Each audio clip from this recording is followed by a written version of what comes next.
Stories from around the corner. And around the country. You're listening to All the Best. Proudly supported by the Art Gallery of New South Wales. Welcome to the studio for the very last time. Don't say that. I'm started. It's true. You're listening to All the Best from FBI Radio 94.5. I'm Madhuraa Prakash. Before we get into this week's stories, I want to take a moment and acknowledge that I'm recording from stolen Gadigal land, and I want to pay my respect to Gadigal elders past and present, and recognize that the area where FBI Radio is situated, Redfern, has long been a place of storytelling, strength, resistance, and resilience for First Nations communities. You're listening to All the Best from FBI Radio 94.5. I'm Madhuraa Prakash. This week, movement in time, place, and the body. I've been dancing Bharatanatyam since I was 4 years old. I learnt through weekly classes taught by my great aunt.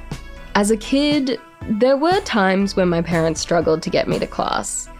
I got sick of being shuttled off to this little garage in Westmead to stamp my feet on my great aunt's concrete floor. But week after week, year after year, I kept going back. Maybe it was because I adored the friendship that I had with the group of girls I danced with.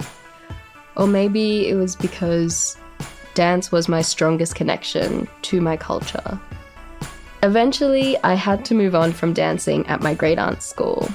And for a couple of years, I didn't dance at all. The connection had been severed. That is, until I found drag and danced Bharatanatyam in a very different but equally fulfilling way. And that's the nature of movement, isn't it? We are pulled from one thing to another, and these things themselves transform into something different.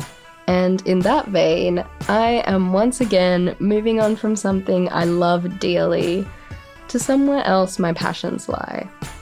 It's time for me to say goodbye to hosting All the Best and to you all. And in that spirit of movement and evolution, I would love to introduce to you all our amazing new host, coming on to share stories with you weekly. Hi, Kwame. Hello, Mads. How are you? I'm good. How are you going? I'm great. It's the afternoon, end of the day. I feel like listeners might recognize your voice. You've done a couple of stories with us, including being on air in the studio with me in our clubbing episode. Mm-hmm.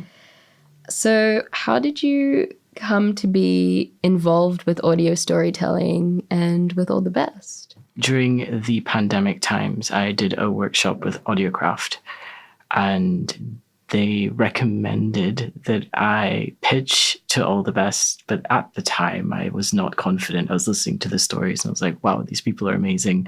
I'm definitely not there yet. And then at the end of 2023, I had a change of life circumstances and was looking for something new to do. So I went to TAFE, studied radio and podcasting, and somehow found myself at FBI one day speaking to someone in a completely different program. And then I saw the ad looking for people to join Audio Club and create stories. And that's history, really.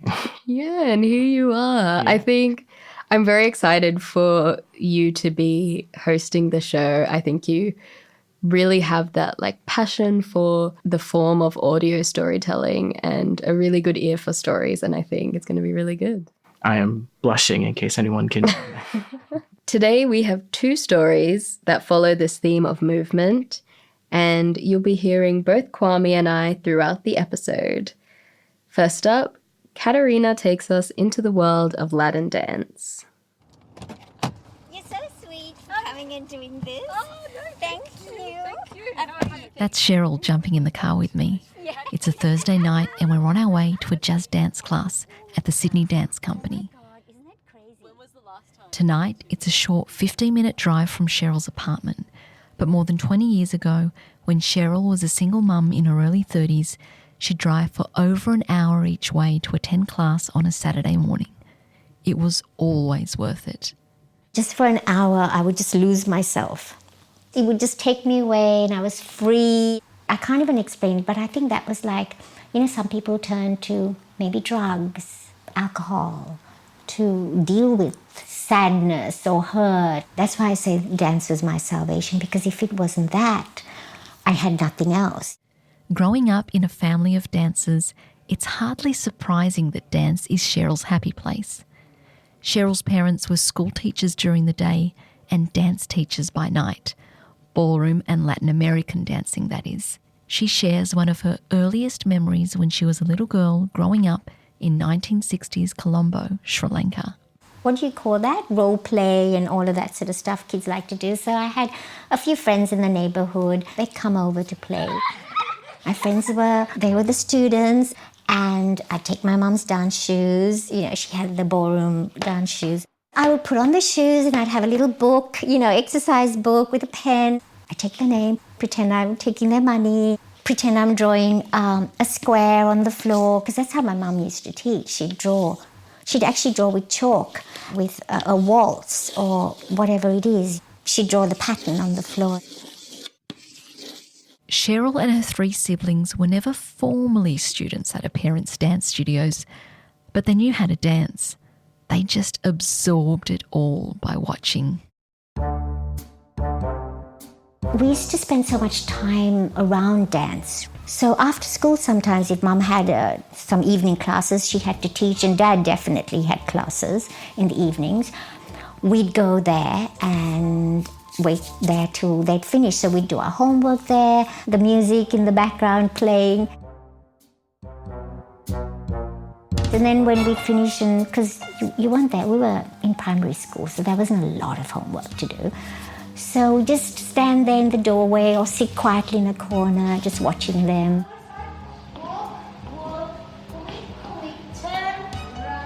You weren't allowed to interrupt, because this was the students' time. They paid for it. She was very strict about that. It was a fully functioning dance studio. It was a very important dance studio as well. People would sort of recognize them all the time. That's partly because her parents were always in the papers. Every weekend, practically, some picture of something that they were involved in. Yeah, with their studio or something they attended. Cheryl shows me a scrapbook filled with pages and pages of these newspaper clippings. They also have the distinction of being the youngest teachers in the country. Wow. There's pictures of her parents, their achievements. Oh yeah, here, the couple in the picture, lyrical and then championship there were the pair, big baton. end-of-year balls.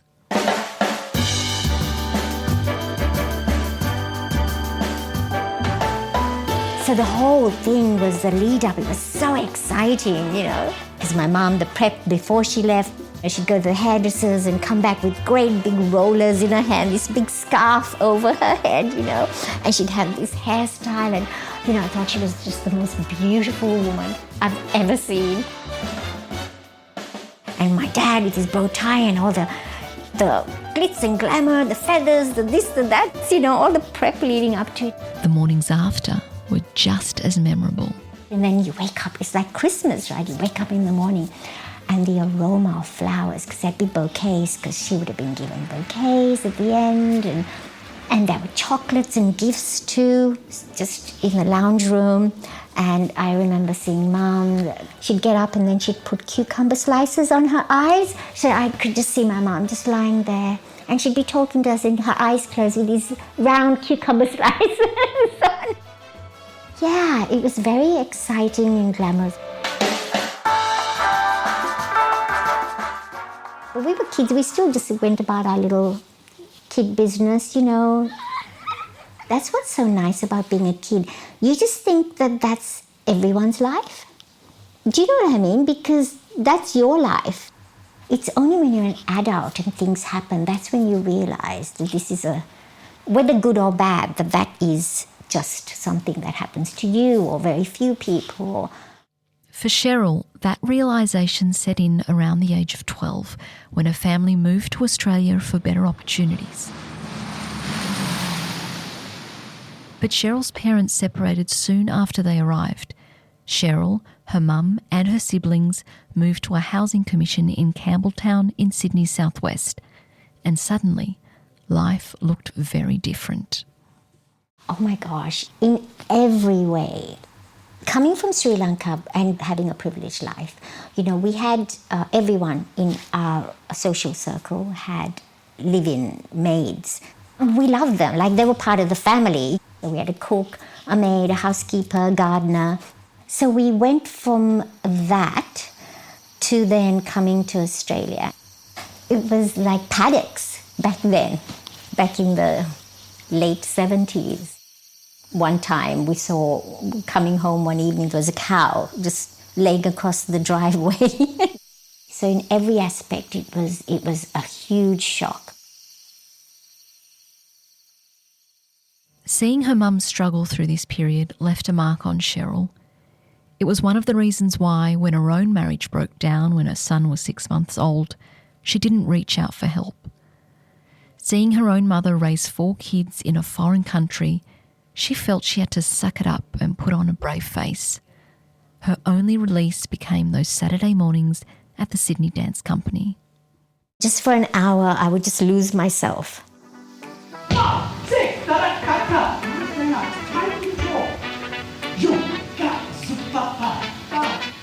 Even the warm-up and then the music and just everything, it would just take me away and I was free. Once you know what you're doing, then you start to loosen up. From here, your elbow goes. 1, 2, 3, 4. Again. Just being able to just live my everyday. That was what saved me. That's why I say dance was my salvation, because if it wasn't that, I had nothing else.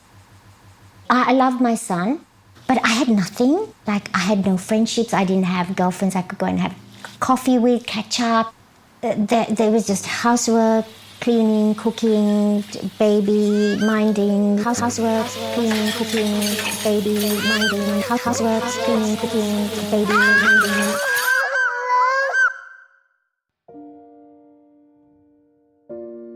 Like, there's nothing to fill my cup. So, go for my dance class, and it was like, oh my God, this saved me, because otherwise I've got nothing. It kept me going without going into that deep, dark hole, which depressing sort of place that I didn't want to be. The years passed by and she laments she'd never even been on a single date, and by now her son was 10. So basically I was just existing. I just had a job that I just went to because I needed to get paid to raise my son, etc.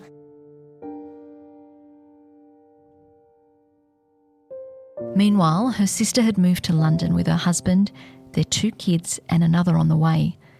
They were having a really hard time finding a nanny, so her brother-in-law convinced her to move to London with her son to become the family's nanny for a year. I was a bit worried about, like, oh my gosh, I've always taken the cautious path, I'm not one to make hasty decisions, and it's always been the safe road for me. I'm not a risk taker. But without Andrew, I would never have done it. He was the one in my head. He said, Che, you've always wanted to travel. What's going to happen to you? You're just going to be an old woman. You're just going to be a mother. You're just going to be in Campbelltown. What are you going to do with your life? Waste. It's a waste. Look what he would just be in my ear. It was the boldest decision she'd ever made. After getting the okay from her son's father, she quit her job of 8 years, put all of her furniture in storage and flew over. Just before she left, a friend she'd met in class at the Sydney Dance Company gave her some life-changing advice. She said, you've got to go to Pineapple Studios and do Sheila Sangster's classes. She's jazz, whatever, from New York. She's amazing. So I thought, I've got to check out this studio. It's called Pineapple Dance Studios because it used to be an old pineapple warehouse. But this was no ordinary dance studio. The experience reminded Cheryl of some old dreams inspired by the teenage musical drama movie, Fame. When I was sort of maybe 18, 19, I can't even remember, maybe that age where I was just wanted to just live and just have fun. And I didn't, because I got married when I was 21 and all of that. Like, Fame was on then. I thought, oh my gosh, I want to go to New York. I want to study at a dance establishment. And that was my dream. I always wanted to do that, but of course it didn't happen. So when I went to Sheila Sangster class at Pineapple Studios, I felt like I was in one of those movies, where, oh my God, this is from that movie. This is how they do dance classes. And yeah, it was amazing. So I loved it. But it's what happened after class that would set up the real revolution in Cheryl's life. I just remember you had to go down these steep stairs down to the change room. And I could hear this amazing, African rhythms and drums and music. It reminded me of when my parents were teaching ballroom and Latin American. I love the Latin American music, the cha-cha-cha, the rumba, the jive, all of that. Because it was just exciting. The ballroom was very, like the waltz, and it was a bit boring for me. I love the exciting Latin rhythms. So I thought, oh, that sounds really cool. I wonder what class that might be. I gotta check this out. Where's that music coming from? As she descended the stairs, she passed various classes. Each studio had glass windows that allowed you to see what was going on. Hip-hop, ballet, theatre jazz, until she found the source of the music.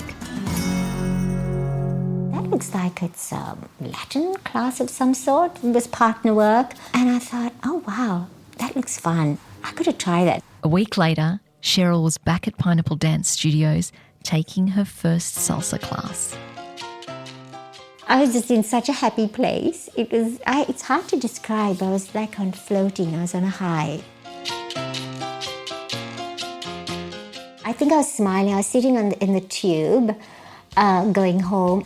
I had a smile on my face. I think just permanent smile on my face, and just I think it was just stuck on me. No one in Cheryl's family dances salsa, but it's her favourite style and she's been dancing it ever since. Towards the end of her year overseas, her son left London before her to spend some quality time with his father, and she suddenly found herself with more free time, dancing on weeknights and weekends. That was a turning point in my life, was going to London, actually, because it became about me then not just being a mother and just earning an income and providing and just existing. It also gave me hope that there was something I could do apart from just being a mum to make me a bit more of a whole person. And there was light at the end of the tunnel. It wasn't easy catching Cheryl for this interview. She works full-time and dances 5 nights a week, one of those nights teaching salsa. I see it as a full circle moment, not only with her teaching like her parents did, but giving back to a dance that has given her so much. Oh, that's nice way of looking at it. I didn't think of it like that. Yeah. That story was produced by Catarina, Fraga, Matos. The supervising producer was Shelby Trainer. I got into running during COVID as an excuse to just get outside. I didn't really care about the temperature or the weather. For the sake of sanity, I didn't mind my toes swimming in a shoe full of water. There was a freedom in that movement. Even if I didn't know where I was going, it was a welcome distraction from the existential dread of the pandemic. But sometimes it can be hard to remember to be kind to myself when my body can't do what it could have done yesterday. I've learned enough about running to know that on a long enough timeline, injuries are inevitable. And the question is always whether to push through or to take time to recover. In our next story, Jackie goes for a run up a hill with a trail runner, waiting for a knee reconstruction.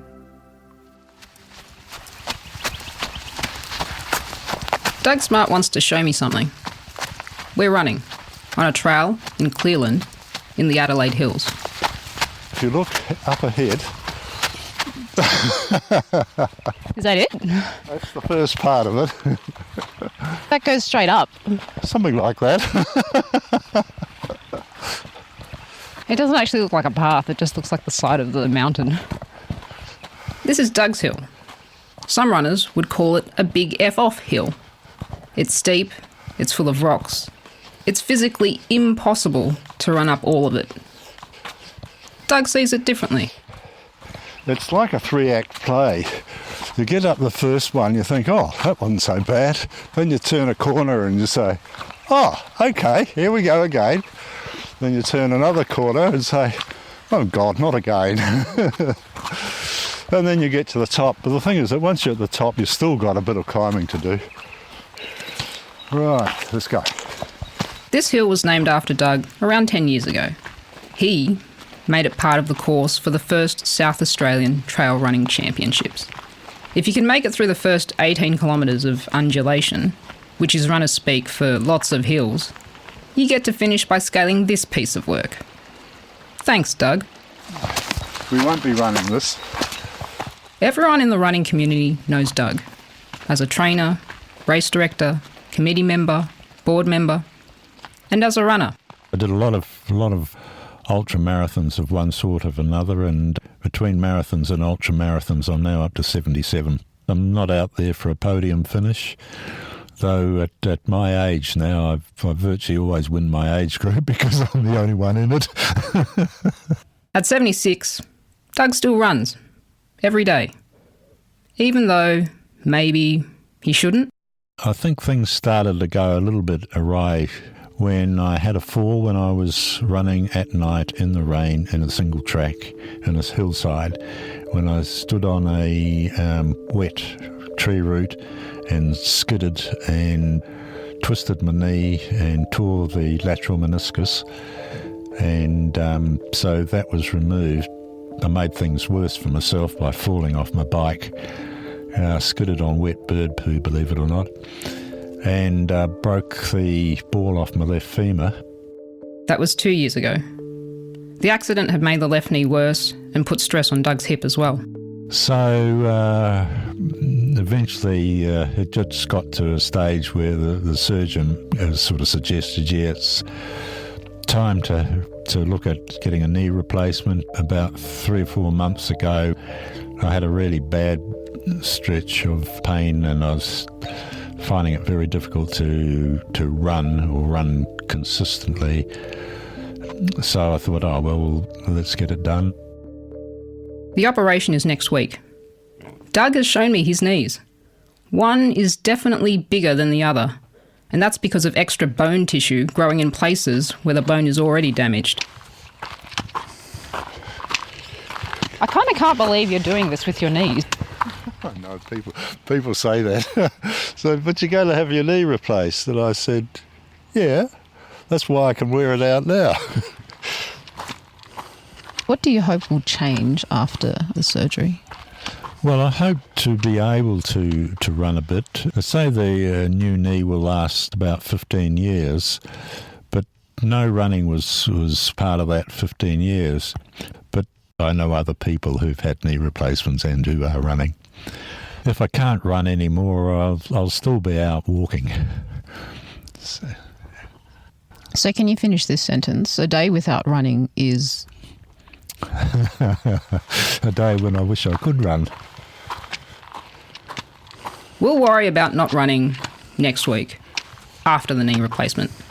For now, we have this hill to finish. Are we still on the first act? Yes, this is the top of the first act, as it were, and it levels off a little bit. Has anyone never told you how they feel about Doug's Hill? Oh yes, I've often told me. But, you know, they don't mind. That's a challenge. That's what we're out there for. Wouldn't have it any other way. For CMTO and the Transom Travelling Workshop, I'm Jackie Pham. I think one of the toughest marathons I did was... That story was produced by Jackie Pham as part of the Transom Travelling Workshop in 2019. in partnership with the Community Media Training Organisation. You've shared so many stories with us over 2 years. I have. How does it feel to be up to your last one? Oh, I feel sad. If I'm going to be honest, I feel sad. I'm going to miss all the best. I really value the opportunity to share stories, to listen to so many amazing audio stories, and to help champion this really important form and community radio and media diversity and a lot of things that I'm very passionate about. It was very much an honor. From like being able to talk about my nerdy love of wildlife to being able to share trans stories and First Nation stories and uplift voices. It's really been a really great journey, and I'm excited to see where all the best goes. I'll be listening. But people have enjoyed listening to you, and there are a few people who wanted to... No! Just wanted to say a huge congratulations on everything that you've achieved at All the Best. You've gone from trainee to community radio superstar host. What an epic journey. It's been such a joy to hear you on the show over the last couple of years, and I'm really going to miss all of your little stories, but I'm very excited to see what you do next. Wishing you all the best. Love you. Bye. Oh my gosh. Hi, Mads. It's me, Lindsay.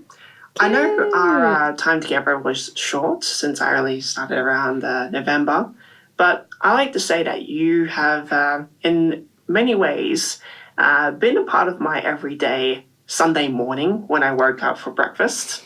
And when I turned on my 30-year-old General Electric's radio, hearing All the Best and hearing your voice definitely gave me comfort and also a drive to hear these stories and find a sense of energy for the rest of the day. And it's always been something that means a lot to me. Hey Mads, Seth here. I hope you still remember me. Congratulations, so proud of you and so excited for this new chapter in your life. Hey Mads, it's super sad that you're going, but know that you're going to be brilliant in your next chapter. It's been a real privilege to have you as the host of the show, and I know that we're going to miss those on-point anecdotes that tie everything together. But, maybe now you could make that queer D&D story for the show that I have been waiting to hear. I'm sure we'll see you soon. Hey Mads, it's Pat. Just wanted to send a heartfelt, teary, shaking, crying, throwing up goodbye. Thank you for being such an amazing host on All the Best for the last couple of years. And besides that, thank you for being such a cool and amazing person. You hosted our events so well. I loved our little chats. I loved hearing about your birding. And I hope all of that and more takes you to exciting new heights. Lots of love. See you around. See you guys. The team at All the Best is the best. All the best teams does all the best. Something's there. There's something. There's something. We'll work on it.